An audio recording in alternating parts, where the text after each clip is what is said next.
क्या भारत की शिक्षा व्यवस्था 21वीं सदी के लायक है? क्या हर डेवलपमेंट के साथ सरकारी शिक्षा में डेवलपमेंट की जरूरत नहीं है? क्या स्कूल और कॉलेज से निकलते ही बच्चे असल जिंदगी में कुछ कर पाने लायक होते हैं? आज हम जानेंगे भारत की शिक्षा व्यवस्था की सच्चाई और साथ ही देखेंगे कि इससे कैसे लाखों बच्चों का भविष्य बर्बाद हो रहा है। भारत में लगभग 10 लाख से अधिक सरकारी स्कूलें हैं, पर इन स्कूल की हालत क्या है यह आप लोग अच्छी तरह से जानते हो। टॉयलेट नहीं, पीने का साफ पानी नहीं, क्लासरूम की छतें टपकती है। एक शिक्षक को 5 क्लास पढ़ानी पड़ती है। तेलंगाना में 5800 से ज्यादा सरकारी स्कूलें हैं। इनमें से ज्यादातर प्राथमिक स्तर के स्कूल हैं, जहां एक शिक्षक को कक्षा 1 से 5 तक के छात्रों को प्रतिदिन कक्षाओं में 18 विषय पढ़ाने पड़ते हैं।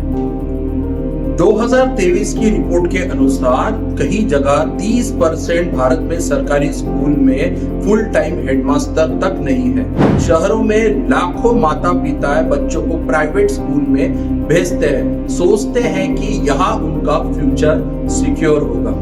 पर क्या ये शिक्षा या सिर्फ बिजनेस है? हम हमारे बच्चों को सिर्फ एक रेस में भगा रहे हैं। स्कूल की फीस 30,000 से 2 लाख सालाना, एडमिशन, डोनेशन, यूनिफॉर्म, ट्रांसपोर्टेशन सब महंगा। और हाँ, स्कूल जहाँ से बोलेंगे वहाँ से ही यूनिफॉर्म और किताबें लेनी पड़ती है। और ये नई किताबें हम खरीद तो लेते हैं, पर यह हम सेकंड हैंड बेच नहीं सकते, क्योंकि स्कूल वाले इसे कंसिडर नहीं करते हैं। या तो कहेंगे सिलेबस चेंज हो गया है। एक बोर्डिंग स्कूल का खर्च एक इंजीनियरिंग डिग्री के बराबर है। ऑनलाइन शिक्षा कोविड के बाद तेजी से बढ़ी, जूम, बायजूस, यूट्यूब, लेकिन क्या सब तक पहुंचा? गांव के बच्चों की हालत, मोबाइल नहीं, नेटवर्क नहीं, माँ बाप खेत में काम कर रहे, बच्चों के पास गाइडेंस नहीं, कई बच्चों ने पढ़ाई ही छोड़ दी। ऐसी हालत कुछ जगह शहरों में भी दिखाई दी। 2022 में भारत के 50% बच्चों के पास ऑनलाइन पढ़ाई के लिए मोबाइल या इंटरनेट नहीं था। भारत में हर साल लाखों बच्चे डिग्री लेकर निकलते हैं, लेकिन नौकरी नहीं मिलती। क्यों? क्योंकि डिग्री है, स्किल नहीं। इंटरव्यू में कम्युनिकेशन स्किल नहीं, प्रैक्टिकल नॉलेज जीरो, सिर्फ रटा हुआ सिलेबस। हमारे देश में पढ़ाई का मतलब नौकरी पाना बन गया है, ज्ञान पाना नहीं। कोटा पैटर्न, दिल्ली पैटर्न, हजारों बच्चे नीट, JEE, UPSC की कोचिंग कर रहे हैं, लेकिन क्या ये सब सफल होते हैं? दिन में 14-16 घंटे पढ़ाई, नींद नहीं, खेल नहीं, जीवन नहीं, टॉप नहीं किया तो लायक नहीं का टैग। इसी कंपटीशन के चलते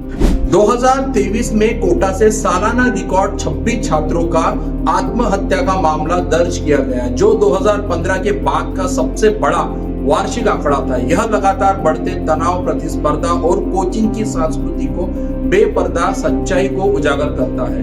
कोटा में मई 2025 की रिपोर्ट के अनुसार उल्लेख है कि 2023 में 26, 2024 में 17 और 2025 में अब तक 14 छात्रों ने आत्महत्या कर चुके हैं। देश में हर जगह कॉलेज खुल गए हैं, लेकिन क्या ये क्वालिटी एजुकेशन दे रहे हैं? कॉलेज सिर्फ डिग्री दे रहे हैं, प्लेसमेंट कम, स्किल बिल्कुल नहीं। इंजीनियरिंग या BA किया, लेकिन डाटा एंट्री की नौकरी। भारत में हर 5 ग्रेजुएट में से 3 को डिग्री के बाद 1 साल तक नौकरी नहीं मिलती। तो चलिए जानते हैं समाधान क्या है। शिक्षा को स्किल बेस्ड बनाया जाए। Coding, AI, robotic, design, editing जैसी चीजें स्कूल स्तर पर सिखानी चाहिए। सरकारी स्कूलों में अच्छी टीचर और मॉडर्न क्लासेस लाई जाए। रटने की बजाय समझने पर जोर दिया जाए। बच्चों में डर नहीं, रचनात्मक क्रिएटिविटी जगाई जाए। भारत को विकसित बनाना है तो सिर्फ सड़कों और बिल्डिंग से नहीं होगा। असली विकास तो तब होगा जब हर बच्चा, चाहे वह किसी भी गांव या शहर से हो,